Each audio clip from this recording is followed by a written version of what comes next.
जमीयत उलमा हिंद कामरूप के सदर एडवोकेट जुनेद खालिद ने वक्फ कानून के खिलाफ आवाज उठाते हुए कहा है कि all India Muslim personal law board का जो प्रोटेस्ट ऐलान किया गया था उसको कामरूप जमीयत उलमा हिंद ने पूरी तरह से कामयाब बनाएगी और आने वाले दिनों में भी वक्फ कानून के खिलाफ कामरूप जमीयत उलमा हिंद मुखालिफत करती रहेगी।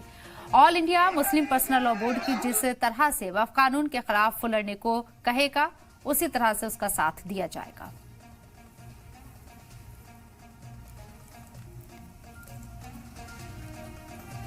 आज वक्फ अमेंडमेंट एक्ट 2025 के खिलाफ all India Muslim personal law board की तरफ से ह्यूमन चेन के तहत एक प्रोटेस्ट का ऐलान किया गया है। पूरे मुल्क भर में अलग अलग शहरों में जो मुकर्रर जगह पे ये प्रोटेस्ट होगा और जो वक्फ अमेंडमेंट एक्ट 2025 जब तक ये सरकार उसको वापस नहीं लेता ये प्रोटेस्ट का सिलसिला जारी रहेगा। हम सब all India Muslim personal law के इन सब प्रोटेस्ट में शामिल होंगे इंशाल्लाह। और ये केस अभी फिलहाल सुप्रीम कोर्ट में चल रहा है और इंटरिम हियरिंग के लिए एक तारीख फिक्स हुआ है और हमको ये उम्मीद है कि सुप्रीम कोर्ट से हमको रिलीफ मिलेगा।